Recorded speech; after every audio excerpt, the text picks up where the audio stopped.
"Get out of my way, you useless blind freak." Ethan Cole's voice explodes across the downtown Portland Plaza. Without warning, he shoves Maya Carter hard in the chest, sending the 22-year-old black woman crashing to her knees on the rough concrete. Her white cane flies from her grip. Ethan stomps on it with his polished leather shoe, the crack echoing like a gunshot. "Look at this pathetic thing crawling around." Ethan sneers, "Say hi to the internet, Maya. Smile for your fans." Maya replies evenly, "You mistake silence for fear. That's your first mistake." He grabs Maya's hair, yanking her head up toward his phone camera. This is what happens when society coddles the defective. Maya's sunglasses hang crooked. Blood trickles from her scraped palms. The crowd gasps, but no one moves to help. Ethan releases her hair with a dismissive flick, watching her collapse forward. But he missed the way her breathing never changed. How her muscles coiled despite the fall. How her fingers found the concrete like a predator testing the hunting ground. 15 years of weaponized survival just got triggered. Have you ever humiliated someone so completely that you accidentally unleashed your own destruction? Maya Carter's alarm screams at 4:30 every morning, but she's already awake. Her small studio apartment near Portland University sits in deliberate darkness. Blackout curtains block every hint of dawn light. For Maya, darkness isn't a barrier. It's her natural element. Her fingertips trace the familiar path from bed to bathroom to kitchen. Coffee brews while she laces up worn combat boots that have absorbed years of sweat and determination. The same boots that carried her through a childhood most people couldn't survive. She was 8 when the school bullies first discovered their favorite target. A useless blind girl can't even find the bathroom. Their voices still echo in her memory. They'd push her down stairwells, steal her lunch money, and lock her in empty classrooms. Her cane became their favorite weapon, yanking it away, hiding it, breaking it for sport. Maya's mother, Helen Lane, wanted to wrap her daughter in protective bubble wrap forever. Her father, Robert Lane, believed homeschooling would shield her from the world's cruelty. They meant well, but their solution was a prison sentence disguised as love. Everything changed when Maya turned 12. 3 teenage boys cornered her on Elm Street, 2 blocks from home. They knocked her to the ground, kicked her ribs until she tasted blood, and stole the grocery money her mother had trusted her to carry. Maya crawled home with a split lip and bruised spirit. But something inside her had crystallized into pure resolve. "Please don't make me live like this forever," she begged her parents that night. Against every parental instinct, they helped her find Coach Daniel Grant. The former Marine ran a rundown gym where broken people came to rebuild themselves. Coach Grant initially refused to train a blind 13-year-old girl. Too much liability, too much risk. But Maya sat outside his gym for 3 consecutive days, rain or shine, until his conscience surrendered to her determination. The first months were brutal education in controlled violence. Maya fell constantly, her knuckles bled from heavy bag work. Other students mocked the blind girl pretending to fight. Coach Grant pushed her harder than anyone, his philosophy carved from military necessity. "Your enemies won't go easy because you're disabled. Neither will I." While her former classmates attended birthday parties and school dances, Maya chose the gym. 5 a.m. training sessions before most people considered consciousness, late-night sessions when everyone else had gone home. Her social life became a sacrifice on the altar of never being helpless again. Her parents fought constantly about whether this obsession was healthy. Helen Lane worried her daughter was becoming too aggressive. Robert Lane feared she'd get seriously injured pursuing impossible dreams. Neither understood that Maya wasn't learning to fight. She was learning to survive. The breakthrough came at 16 when Logan Price, an 18-year-old gym regular, decided to teach the blind girl her place. He outweighed Maya by 60 pounds and possessed the casual cruelty of someone who'd never faced real consequences. The sparring session lasted 30 seconds. Tommy found himself on the mat 3 times, each takedown more humiliating than the last. Word spread through the gym like wildfire. The blind girl was dangerous. Suddenly, Maya wasn't invisible anymore. She was feared. 9 years later, Maya works part-time at the East Side Community Center, teaching self-defense to women and children. Her students call her Coach Maya with the reverence reserved for those who've transformed pain into purpose. But despite her skills, she remains cautious about using them. Every confrontation carries the weight of racial and disability stereotypes. Society expects her to be either helpless or aggressive, never competent and controlled. She walks this tightrope daily, knowing that defending herself might confirm people's worst assumptions about angry black women or dangerous disabled people. Ethan Cole represents everything Maya has spent 15 years preparing to face. He's the entitled predator who mistakes kindness for weakness, difference for deficiency. His expensive suit and practiced cruelty mark him as the type of person who's never faced consequences for his actions. But Ethan made one critical miscalculation in that plaza. He assumed Maya's blindness meant helplessness, not knowing that her other senses had been sharpened into weapons of precision. 2 days after the plaza humiliation, Maya exits Café Luna with her usual Tuesday morning coffee. The familiar weight of her messenger bag hangs across her shoulder as her cane taps its steady rhythm against the sidewalk. She's mapped every crack and curve of this route through thousands of repetitions. Ethan spots her from across Pine Street. Holy, it's her again. His voice carries the excitement of a predator recognizing easy prey. Phone already in hand, he launches his live stream with practiced showmanship. Guys, remember the blind girl from Tuesday? Time for round 2. The notification alerts ping immediately. His followers flood the chat with fire emojis and encouragement. Ethan feeds off their digital bloodlust like a vampire absorbing life force. Maya's enhanced hearing catches every word. Her grip tightens on the cane handle as Ethan's footsteps approach with deliberate aggression. Every instinct Coach Grant trained into her screams danger assessments. Ethan's breathing pattern suggests adrenaline. His gait shows confidence. 3 additional sets of footsteps mean backup. Let's see if she learned her lesson about staying in her lane. Ethan announces to his phone camera, positioning himself directly in Maya's path. The first block is subtle harassment. Ethan steps left when Maya steps left, right when she goes right, forcing her to constantly recalibrate her navigation. His followers' comments scroll past in real-time encouragement. Make her dance. Show her who's boss. Blind privilege needs checking. Maya attempts de-escalation. Please just let me pass. I'm not bothering anyone. Her calm voice only inflames Ethan's performance. Tell my audience why blind people deserve special treatment, sweetheart. Explain why society should accommodate your defects.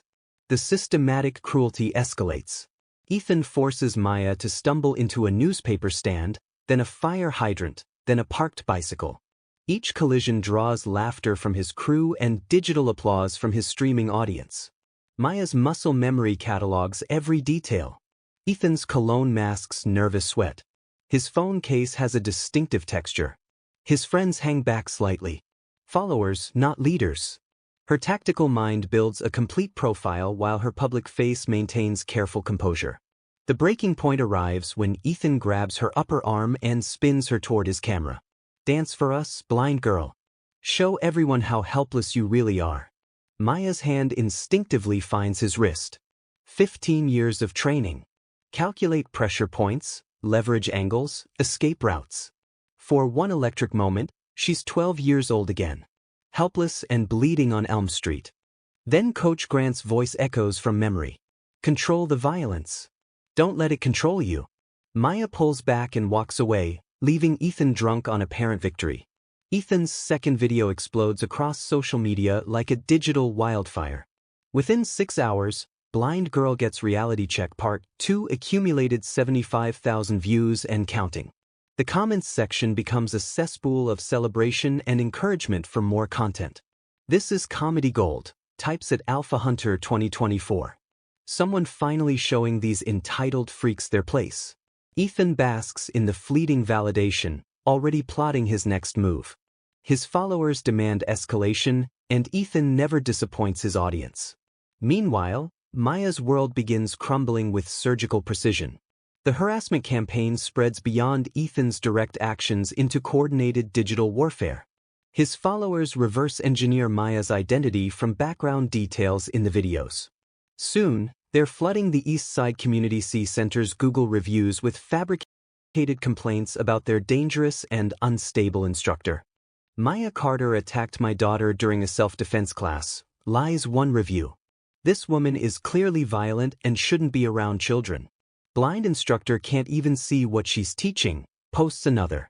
How is this place still operating? Patricia Williams, the Sense nervous director, calls Maya into her cramped office Tuesday morning. The older black woman wrings her hands while avoiding eye contact. A manila folder thick with printed complaints spread across her desk. Maya, sweetie, I need you to take some temporary leave, just until this whole internet thing blows over. The betrayal hits Maya like a physical blow. Patricia, you know those reviews are fake. You've seen my work with these kids for 3 years. I know, baby. I know. But the board is worried about liability. Parents are asking questions. Maybe it's best if you step back for a while. Maya walks home in a fog of disbelief. Her 15-year journey from victim to protector seemingly erased by digital mob justice. The systematic campaign intensifies daily. Ethan's crew studies Maya's routine with military precision grocery store visits, gym sessions, bus stop schedules. They don't touch her directly, instead creating a psychological pressure cooker designed to break her spirit. At the supermarket, Ethan's followers block the accessible checkout lanes while discussing loudly how blind people shouldn't shop alone. It's a safety hazard for everyone else. They move tactile pathway guides, relocate accessible parking signs, create obstacles specifically designed to humiliate Maya's navigation attempts. Sleep deprivation begins affecting everything. Maya's enhanced hearing, usually an asset, becomes a liability as she processes every whispered comment, every phone camera clicking, every cruel laugh. Her appetite disappears. Dark circles form under her sunglasses. Laura Stevens, her 12-year-old student, notices Maya's absence from Thursday's self-defense class. When the girl asks her mother why Coach Maya isn't teaching anymore, Mrs. Carter shows her Ethan's viral videos. Maybe it's better if you don't take those classes anymore, honey. That woman seems troubled. Another connection severed. Another life Ethan's campaign has poisoned. Maya's parents, Helen Lane and Robert Lane, arrive unannounced Friday evening with intervention-level concern etched across their faces. They've seen the videos, read the comments, witnessed their daughter's public humiliation broadcast for entertainment. Baby, maybe it's time to come home. Helen Lane pleads, her voice thick with maternal anguish. We can protect you from this madness. Robert Lane, typically the family's emotional fortress, barely contains his rage. I should never have let you train with that crazy Marine. This is exactly what we feared would happen. Violence breeds violence. Their solution feels like childhood imprisonment repackaged as adult concern. Maya realizes she's fighting battles on multiple fronts. Ethan's public campaign, institutional betrayal, and family pressure to surrender the strength she's spent 15 years building. Coach Grant finds her at the gym near midnight, beating the heavy bag until her knuckles bleed through hand wraps. Her combinations flow with frightening intensity, each strike carrying the weight of accumulated frustration and suppressed rage. You're not that scared little girl anymore, he says quietly, watching her technique with professional assessment. But you're still letting them make you feel like her. Maya's hands finally stop moving. What if they're right, Coach Grant? What if I am just an angry black woman looking for excuses to hurt people? You think those bullies from your childhood are watching these videos? You think they're cheering for Ethan? Coach Grant steps closer, his voice carrying the authority of someone who's survived real warfare. Evil wins when good people do nothing. You've spent 15 years preparing for this exact moment, and now you want to quit because it's hard. The escalation reaches its breaking point when Ethan begins following Maya home, posting her address in his private Discord server. His most devoted followers start appearing at her apartment building, taking photos, live streaming blind girl watch content from the street. Maya's landlord, Mr. Petrov, receives anonymous calls claiming she's operating an illegal fight club from her studio apartment. Neighbors avoid eye contact in hallways. Children point and whisper when she passes. Ethan, drunk on viral success and algorithmic validation, plans his final confrontation, a grand public humiliation designed to drive Maya permanently out of Portland while cementing his status as an internet celebrity. But Ethan has made one fatal miscalculation in his systematic campaign of terror. He assumes Maya's restraint represents weakness rather than discipline, never realizing that 15 years of tactical training includes psychological warfare, pattern recognition, and strategic patience. The hunter is about to discover he's been studying his prey. While she's been studying him, Coach Grant drives Maya to his rural training compound 40 miles outside Portland, the same isolated facility where broken people come to rebuild themselves into something stronger. Maya hasn't been here since her darkest teenage years when rage threatened to consume everything Coach Grant had taught her about control. The memories flood back as gravel crunches under their tires. Age 15.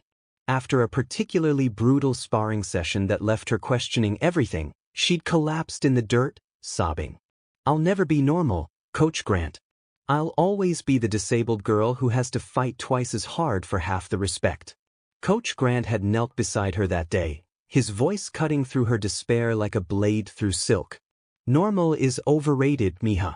Extraordinary is earned through exactly this kind of pain." Now 3 days of intensive preparation await. Not just physical conditioning, but psychological warfare training that most people never need. Coach Grant brings in Ryan Mitchell, a 20-some tech wizard from the community center who understands the digital battlefield better than anyone. Ethan's weakness is his narcissism, Jason explains, laptop screens glowing in the cabin's dim light. He can't resist bigger audiences, more dramatic content. We use that against him. Maya studies Ethan's posting patterns, common engagement, follower psychology. Every tactical lesson Coach Grant ever taught her applies here. Use their strength against them. Control the battlefield.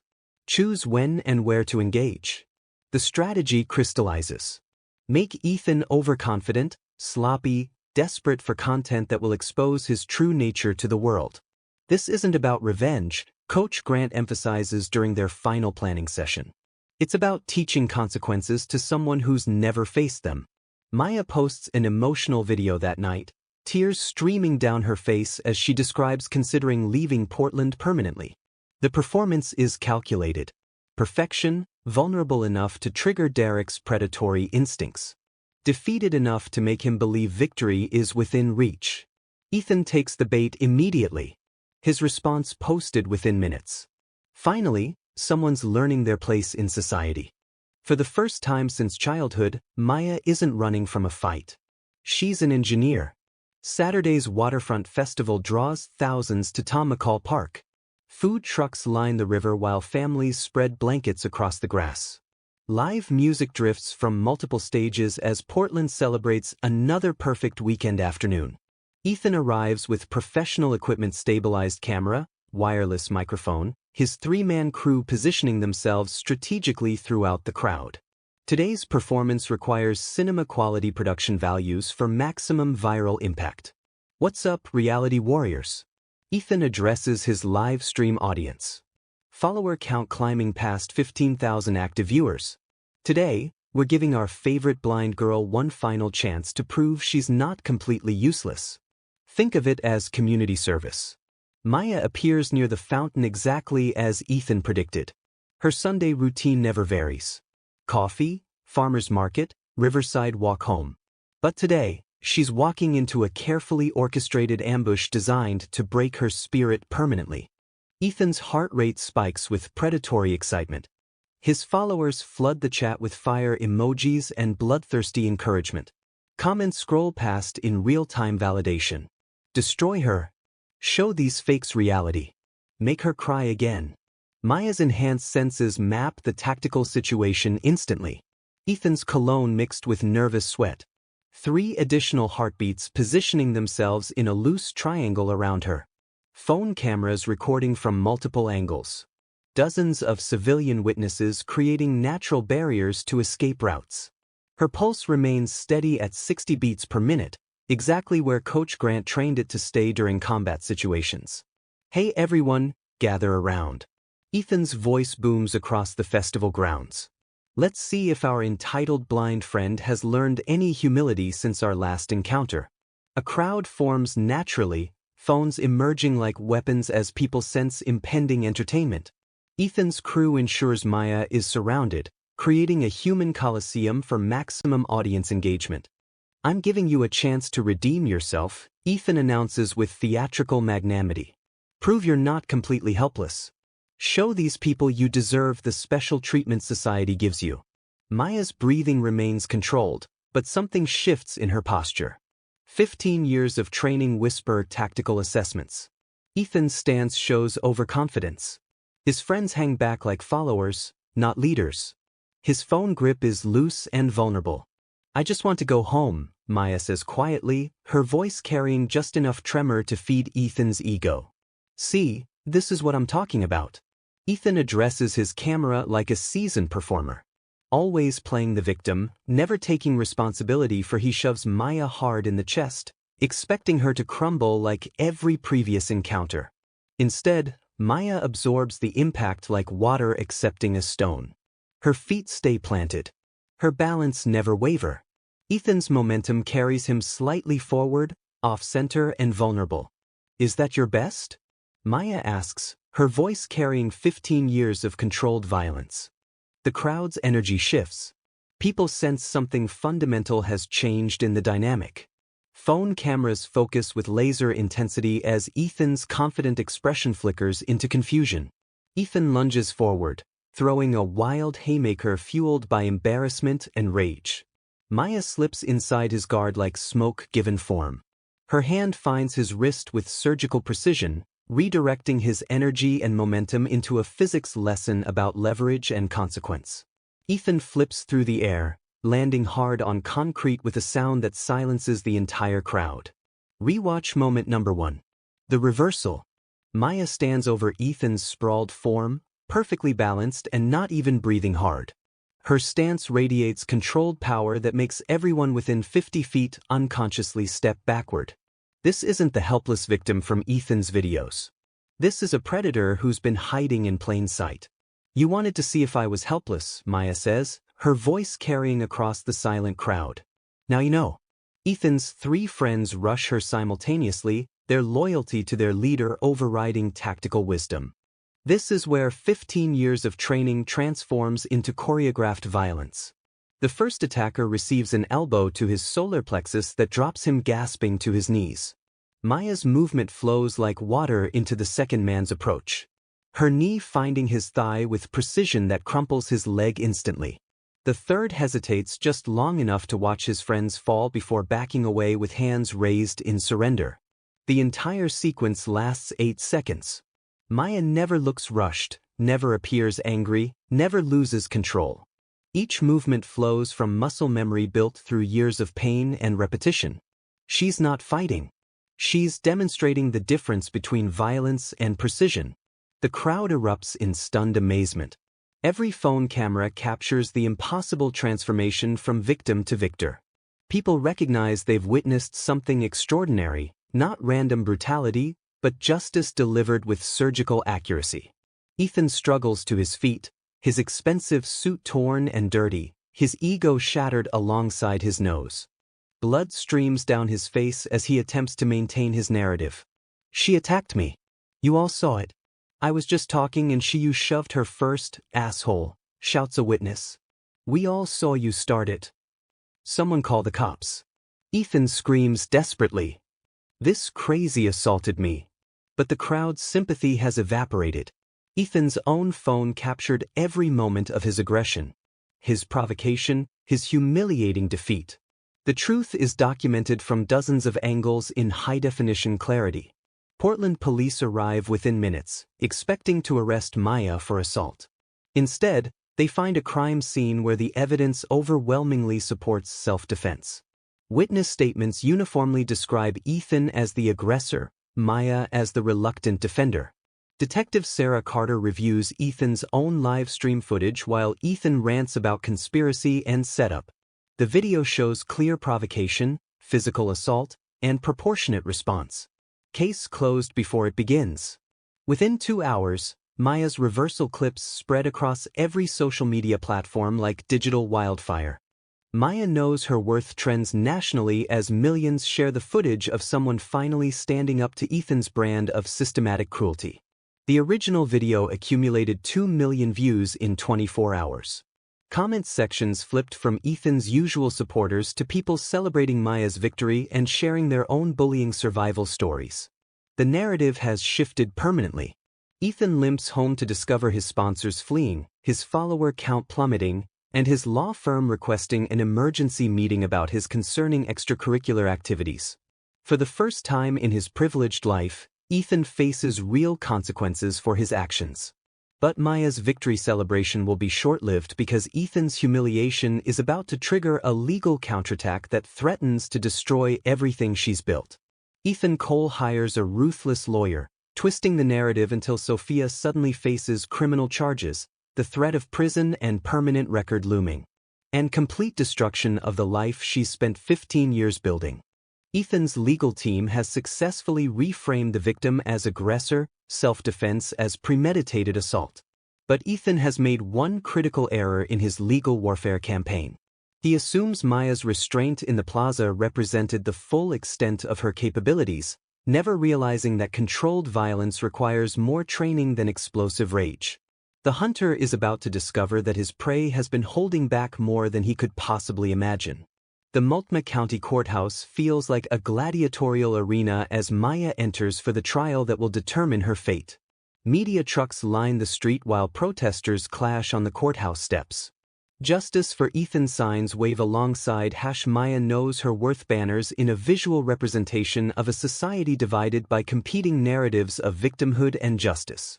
Maya remembers every courtroom scene from her youth custody hearings about her best interests, school disciplinary meetings where adults decided her future while she sat silent and powerless. Today feels like the culmination of every moment she's been judged, dismissed, or underestimated. Ethan arrives in a wheelchair, his injuries dramatically amplified for maximum sympathy. His neck brace seems professionally fitted for courtroom theater. Thornton has coached him into the perfect image of an innocent victim destroyed by unprovoked violence. Judge Linda Barrett calls the packed courtroom to order. Cameras aren't allowed inside, but sketch artists capture every moment for evening news coverage. The jury, 8 women, 4 men, representing Portland's diverse demographic studies, both defendant and plaintiff, with expressions that reveal nothing. Ethan's testimony unfolds like an Oscar-worthy performance. His voice breaks with practiced vulnerability as he describes his genuine concern for Maya's safety in the busy plaza. "I saw her struggling to navigate the crowd," Ethan explains, dabbing his eyes with tissue. "As a decent human being, I felt obligated to offer assistance. I never imagined such kindness would trigger such violent rage." Thornton guides him through the narrative with surgical precision. Ethan becomes the Good Samaritan punished for caring, the innocent victim of reverse discrimination and weaponized disability status. Her attack was swift, calculated, and designed for maximum damage, Ethan continues, his voice strengthening with righteous indignation. "I've never experienced such controlled aggression. It was terrifying." The prosecution presents Maya's extensive training records as evidence of premeditation. 15 years of martial arts becomes proof of dangerous intent rather than admirable perseverance. Her blindness transforms from disability into unfair tactical advantage. Ms. Carter didn't just defend herself. District Attorney Charles Hayes argues to the jury. She deployed years of weapons training against an untrained civilian who was trying to help her. Her response was excessive, calculated, and completely disproportionate to any perceived threat. Maya's court-appointed defender, James Rodriguez, seems overwhelmed by the media circus and legal firepower arrayed against his client. His opening statement lacks passion. His cross-examination feels perfunctory. Maya realizes she's fighting this battle essentially alone. But Ryan Mitchell has been working through the night in ways the legal system never anticipated. As Ethan's testimony concludes, Jason's digital forensics team uncovers Ethan's private Discord server, the hidden community where his most devoted followers planned coordinated harassment campaigns. Screenshots reveal conversations from the night of the plaza confrontation that paint a very different picture of Ethan's motivations. Phase 1. Complete blind, properly humiliated, reads one message. Phase 2, tomorrow, drive her out of Portland permanently. Another thread discusses escalation tactics and psychological pressure points with the clinical detachment of military strategists planning civilian targeting operations. Maya takes the stand on day 3, her voice steady despite the weight of cameras and hostile stares. Instead of apologizing or justifying her actions, she owns her story completely. I learned to fight because I refused to remain helpless, Maya testifies, her words carrying 15 years of accumulated strength. Every technique I used that day was designed to stop the threat with minimum necessary force. I didn't want to hurt Ethan. I wanted him to stop hurting me. The courtroom atmosphere shifts as Maya describes not just the plaza confrontation, but the systematic campaign of harassment that preceded it. Her address posted online, followers appearing at her apartment, workplace harassment designed to destroy her livelihood. Ethan didn't accidentally encounter me in that plaza, Maya continues, her voice gaining power with each word. He hunted me like prey, filmed it for entertainment, and profited from my humiliation. When I finally refused to be his victim, he used the legal system to continue the abuse. Judge Hoffman requests a demonstration of the techniques Maya used in a controlled courtroom environment. Maya shows the precise defensive movements, nothing excessive, everything necessary. I used exactly enough force to stop the threat, Maya explains, her movements flowing with liquid precision. No more, no less. That's what 15 years of discipline teaches you. Control, not rage. Rewatch moment number 2. The evidence revelation. Jason enters the courtroom with laptop and projection equipment. His digital evidence about to detonate Ethan's carefully constructed narrative. The Discord screenshots appear on the courtroom screens like nuclear explosions. Ethan's private messages reveal premeditated planning, coordination with followers, and discussion of escalation tactics designed to drive Maya to desperation. His innocent concern was actually calculated psychological warfare. Destroy the blind appears in Ethan's own words, time-stamped hours before their plaza encounter. Ethan's mask begins slipping as the evidence mounts. Confronted with his own digital trail, his composed victim persona cracks like fractured glass. Those messages are taken out of context. Ethan explodes, his wheelchair performance forgotten as he lunges forward. These people get everything handed to them. Disabled parking, government benefits, special treatment. Someone has to show them reality. Rewatch moment number 3. Ethan's psychological breakdown. The courtroom erupts as Ethan's true personality emerges like poison from a burst abscess. His practiced vulnerability transforms into entitled rage. His victim narrative dissolving into the toxic worldview that motivated his harassment campaign. I was performing a public service, Ethan Judge Rabia says, you are performing for yourself, not the public. Maya adds, accountability is finally trending. Screams, spittle flying as his composure completely disintegrates. These fake disabled people manipulate society's sympathy for special privileges. I exposed the truth. Judge Hoffman's gavel pounds repeatedly as baifs move to restrain Ethan, whose outburst has just provided more evidence than any prosecutor could have hoped for. More victims emerge as news coverage spreads. Police reports Ethan's legal team couldn't suppress. Digital forensics showing years of targeting vulnerable individuals for content creation. A pattern of predatory behavior that makes Maya's case look like the tip of a massive iceberg. Maya's final statement crystallizes everything. 15 years ago, I was a scared little girl who got beaten up and couldn't fight back. I spent every day since then making sure I'd never be helpless again. Not because I wanted to hurt people, but because I refused to let people hurt me. The jury deliberates for less than 3 hours. Guilty verdicts on all harassment charges against Ethan. Complete exoneration for Maya on all assault allegations. But more importantly, Maya faces herself in that courthouse mirror and sees not a victim or an aggressor, but a protector who finally stood up when standing up was necessary. Ethan's legal career dies in that courtroom alongside his victim narrative. But Maya's real victory isn't his destruction. It's her own transformation from someone who fights because she has to into someone who fights because others need protecting too. The courthouse steps erupt in celebration as Maya emerges into Portland's golden afternoon light. News crews surge forward while supporters chant her name. But Maya moves through the chaos with the same controlled grace she's shown throughout this ordeal. No victory dance, no emotional outburst, just quiet dignity earned through 15 years of discipline. Detective Carter approaches with a rare smile creasing her weathered features. Maya, I've got some news you'll want to hear. 3 more victims came forward during the trial. Ethan's facing federal charges for coordinated online harassment. This case is going to change how we prosecute digital stalking. Ethan's world disintegrates with mathematical precision.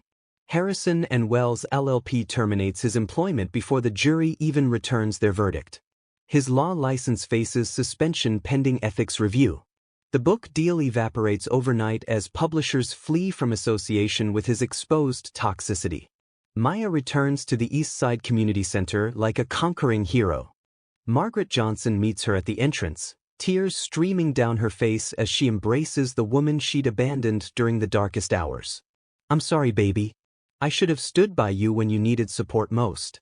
Patricia's voice breaks with genuine remorse. Your job is waiting with a raise and full benefits. We want you to design a new program, self-defense, for anyone who's ever felt powerless. The waiting room overflows with students old and new. Laura Stevens rushes forward, her mother close behind with apologetic eyes. Coach Maya, I never stopped practicing the moves you taught me. Mom says I can come back to classes. Parents who previously pulled their children from Maya's programs now beg for enrollment. Her waiting list grows to over 200 names as word spreads about the instructor who doesn't just teach fighting techniques, but transforms victims into survivors. Coach Grant arrives with news that brings tears to Maya's eyes. The gym's been flooded with calls, minutes, veterans, abuse survivors, disabled folks. Everyone wants to train where Maya Carter learned to stand up. We're opening 3 new locations just to handle demand. Maya's family reconciliation feels like emotional surgery, healing old wounds. Her parents arrive with flowers and shame-faced apologies that carry the weight of years of misunderstanding. We thought we were protecting you by keeping you weak, Helen Lane confesses, her voice thick with regret. You protected yourself by getting strong. I'm sorry it took us so long to understand. Robert Lane, the family's former skeptic, watches Maya work with students and finally comprehends what his daughter built from childhood trauma. Coach Grant didn't just teach you to fight, he taught you to heal. I see that now. The movement spreads beyond Portland's borders like wildfire through dry timber. #sign Defend Yourself hashtags trend nationally as Maya's story inspires similar programs in dozens of cities. Self-defense instructors across the country report unprecedented enrollment from disabled individuals who finally see representation in strength rather than helplessness. Ethan's complete downfall unfolds with poetic justice. His expensive downtown apartment gets foreclosed when legal fees consume his savings. Former friends abandon him as his toxic worldview becomes public knowledge. Ashley leaves him with a scathing departure letter. I fell in love with someone I thought was confident. I discovered I was dating a predator. Maya's first interview since the trial airs on local television. Her message spreading far beyond Portland's boundaries. I didn't learn to fight because I loved violence. I learned to fight because I loved myself too much to stay a victim. That's a choice available to everyone. The Community Sense new wing bears Maya's name on a bronze plaque that reads Maya Carter Self-Defense Center, where strength meets compassion. The dedication ceremony draws hundreds of supporters, survivors, and advocates who recognize they're witnessing the birth of something transformative. Ethan makes one final desperate attempt at relevance through a victim-blaming podcast appearance that backfires spectacularly. His bitter complaints about reverse discrimination and fake disabled people only cement his reputation as a cautionary tale about entitled cruelty facing long overdue consequences. Maya's speaking engagement at the Portland Police Academy represents the full circle of her journey. Officers who once expected to arrest her for assault now request training on recognizing legitimate self-defense versus excessive force. The difference between a victim and a survivor, Maya tells the packed auditorium, isn't what happens to you. It's what you choose to do with what happens to you. I chose to transform pain into power, fear into preparation, isolation into inspiration. As Maya walks home through the same plaza where Ethan first humiliated her, she passes the exact spot where her public nightmare began. Children play nearby while their parents watch with protective eyes that now include respect rather than pity. The scared 12-year-old who got beaten on Elm Street has become the woman who ensures other children never have to crawl home helpless and bleeding. Ethan's voice still echoes from that day. Stay down where you belong. Maya's response reverberates through every life she's touched since. I belong wherever I choose to stand. 1 year after the trial that changed everything, Maya Carter stands before a packed auditorium at Portland State University. The audience spans generations and backgrounds. Young women clutching notebooks, elderly abuse survivors with tears in their eyes, parents seeking hope for their children's futures.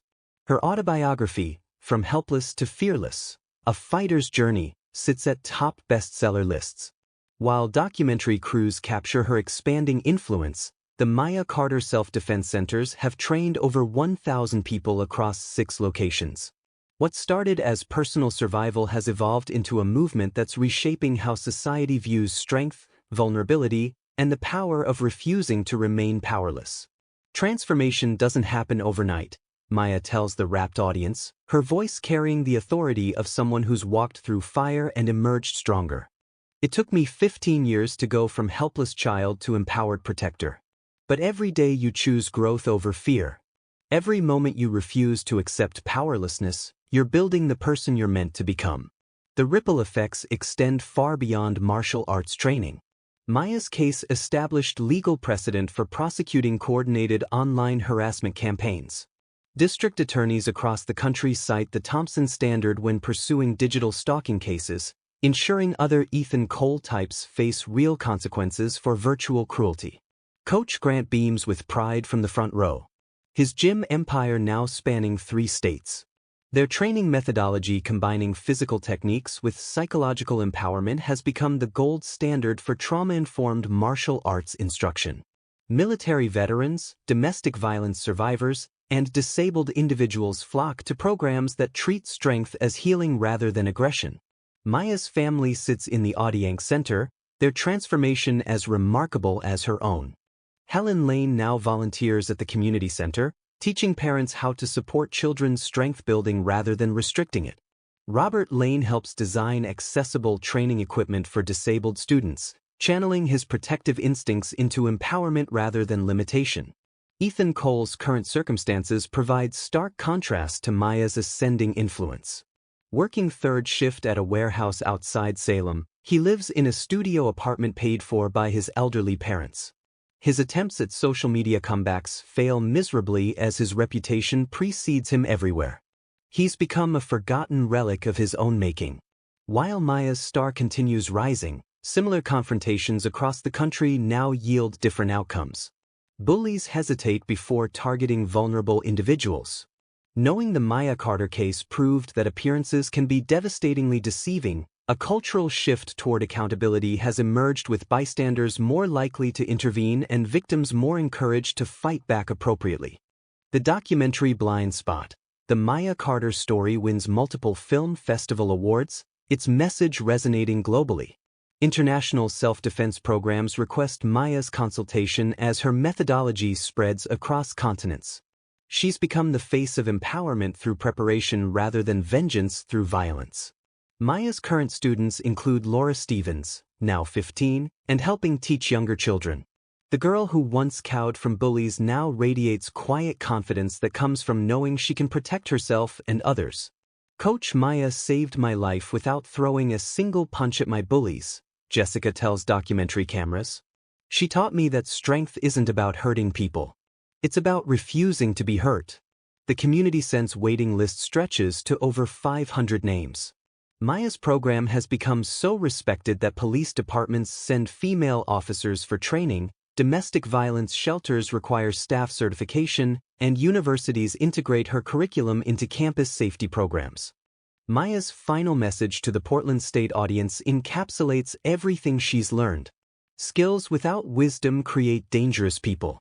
Wisdom without skills creates vulnerable people. But when you combine both, when you transform pain into power through discipline and compassion, you become unstoppable. The applause thunders through the auditorium as Maya concludes her presentation. But her real victory isn't the standing ovation or book sales or media attention. It's the emails from students who faced their bullies. The parents whose children walk taller. The survivors who found strength they never knew they possessed. Share Maya's story with someone who needs to hear it. The narrator's voice returns for the final time. Tag a friend who's ever felt powerless. Comment below with your own journey from victim to victor. Remember Ethan Cole? He's still out there somewhere, probably looking for his next victim. But thanks to Maya Carter, he'll find a lot fewer helpless targets and a lot more people ready to stand their ground. Because in the end, Maya didn't just defend herself that day in the plaza.